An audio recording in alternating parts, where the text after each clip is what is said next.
A few years into my banking career, I had a realization that changed everything. The key to being good with money isn't about being a numbers person. It's not about spreadsheets, stock tips, or reading the Financial Times every morning. It's actually about understanding a few core principles that are rarely taught. Once you grasp them, everything begins to make sense. And the 6 pillars I'm about to share are more valuable than most of what I learned during that time, covering almost everything you need to know about personal finance. Let's dive in. Number 1. The silent tax. When I first started taking my personal finances seriously, I did what I thought was expected. I opened a savings account, set up an automatic transfer, and felt good about it. I felt good that the money was growing each month and that my finances were sorted. What I didn't realize was that while that balance sat there looking perfectly fine, something else was actually eroding it: inflation. Inflation is the rate at which prices rise over time. This means that $100 or 100 pounds today will buy you less next year than it does right now. So, if inflation is at 3% and your savings account is paying 0.1%, you're not earning 0.1%. You're losing the difference. You're losing 2.9% every single year. If you had £10,000 sitting in a low-interest savings account for 10 years with inflation running at its long-term average, you could lose the equivalent of thousands in purchasing power without even touching a penny. So, step 1, and it's really simple. Make sure any cash you're holding in any bank account is in a high-interest savings account, not a regular one. The difference in interest rates can be significant, and most people are just leaving that money on the table. But here's the thing. Even a good savings account only stops the leak. It doesn't grow your money, which leads me to point number 2. And before I get into that, if you want to take everything you learn from this video and apply it to your own finances side by side with me, I have a completely free investing workshop coming up. So, number 2, the 2 buckets. Here's something I wish someone had explained to me earlier. Saving and investing are not the same thing. I used to use the words interchangeably, saying things like, "Oh, I'm saving for retirement," without realizing I was describing 2 completely different actions. Saving is putting money aside in cash. It's safe, accessible, and essentially for your emergency fund, short-term goals, peace of mind, or anything you might need that money for in the next 5 years.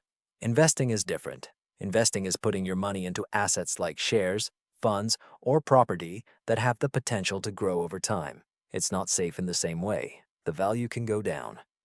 But over the long term, this is how wealth is actually built. So think of it this way. Saving is the foundation of a house. It's stable, it's necessary, you can't skip it.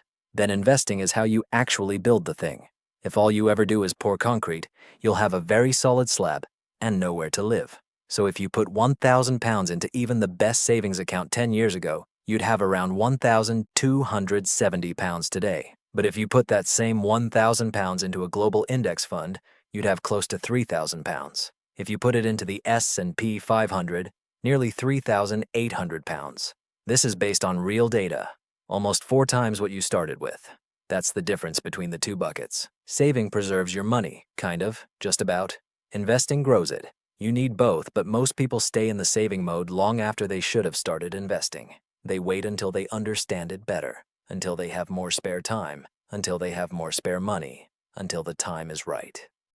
The problem is, and this is what I got wrong for years, it's not just about whether you invest, it's also about when you invest, which leads me to point number 3, and that is the 8th wonder. Albert Einstein allegedly called compound interest the 8th wonder of the world. Whether he actually said it or not, the idea is right, and it's one of the most important concepts in all of personal finance. So, how does it work? You invest £1,000, it grows at 8%, which is the long-term stock market average, in year 1, for illustrative purposes. So now you have £1,080. In year 2, you don't just earn 8% on your original £1,000, you earn 8% on £1,080, and then 8% on that, and then 8% on that. Your returns start generating their own returns. Initially, it seems like nothing is happening. The gains are minuscule. You check your account and wonder if it's even worth it. Then given enough time, it becomes almost incomprehensible. In fact, this is how Warren Buffett built his wealth.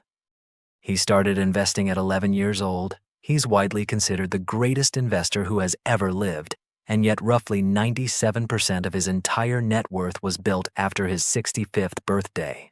This wasn't because he became a better investor in his old age, but because compounding had finally had enough time to do what compounding does. It's like watching grass grow. Nothing seems to be happening. And then one day, you realize you might need to mow the lawn.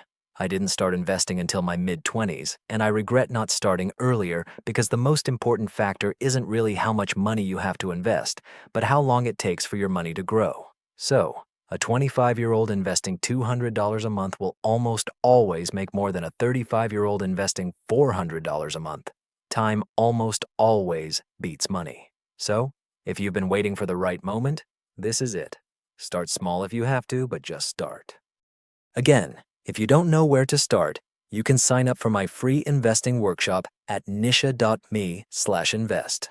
I'll teach you everything you need to know. Moving on to number 4, and that is the wrong scorecard. About 5 years ago, someone asked me in a conversation how I was doing financially, and without thinking, I told them my salary. It wasn't until later that I realized that was completely the wrong approach and the wrong answer, because your income tells you nothing about how much money is coming in. It tells you nothing about whether you're good with money. It tells you nothing about whether you're actually building wealth. And when I was in banking, I saw this all the time. People earning £30,000 who were accumulating assets every single month, building something real, and people earning over £150,000 who were completely living paycheck to paycheck because every single penny of it went straight to the lifestyle they had created for themselves. So, the number that actually matters is your net worth. Your assets minus your liabilities, what you own minus what you owe. That is the real picture. Your assets are things like your savings, your investments, your property. Your liabilities are your debts, things like credit cards and loans. Subtract one from the other, and that's where you actually stand. And I'll be honest, the first time I calculated mine, it was confronting. It forces you to look at the full picture, rather than just the number that lands in your account every month. But once I knew it, everything changed, because now I was tracking the right thing, not trying to earn more, but trying to grow the gap between what I owned and what I owed. Number 5, the weight. For a long time, I thought that was that, and honestly, I think a lot of people feel or think the same way. The word debt carries so much shame that most people never learn how it actually works or how to use it in a way that benefits them. Here's the thing. There are 2 completely different types of debt, and knowing the difference changes everything.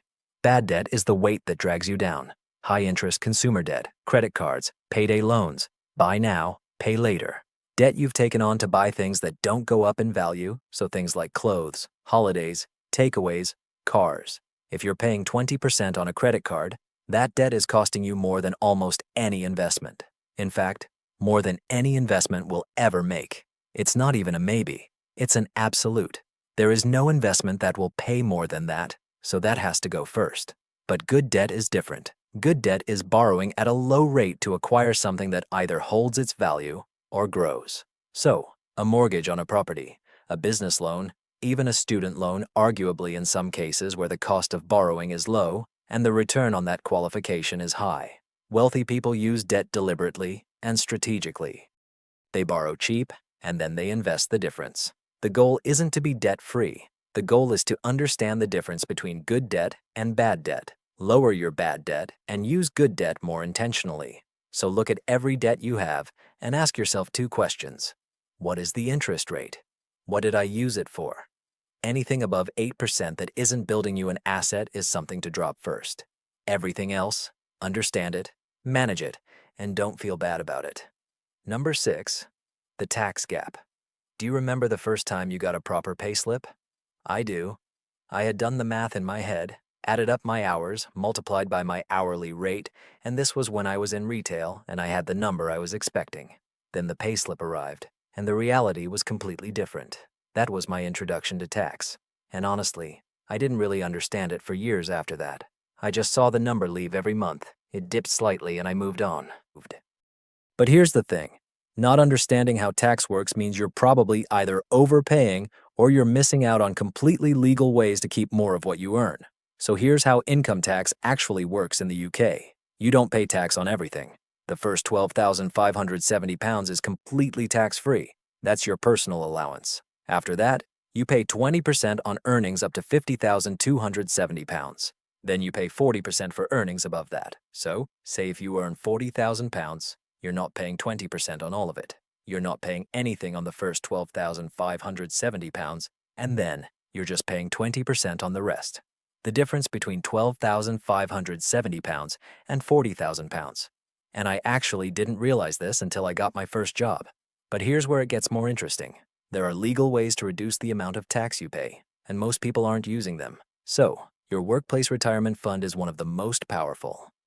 Every pound or dollar, depending on where you are, that you put into your retirement or your workplace retirement account reduces your taxable income. So, in the UK, if you're a basic rate taxpayer, the government tops up every £80 you contribute with £20. That's an instant 25% return before your money has even been invested.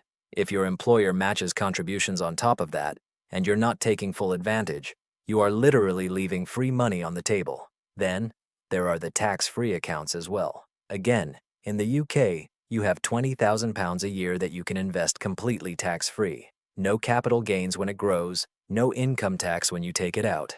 And honestly, most people aren't using anywhere near that full allowance. You don't need an accountant to start. You just need to know things like this exist, and they exist in almost every single country. So, that is it. Those are the 6 pillars that cover almost everything you need to know about personal finance. How your money loses value, how it grows, how time magnifies it, how to measure it, how to manage risk, how to optimize it. The rest is just details. If you want to know more about any of these topics that we've gone through in this video, you could always subscribe to my channel. We're always talking about the newest things on personal finance and self-development. And you could also binge watch loads of my other videos on the channel, which cover each of these in more detail as well.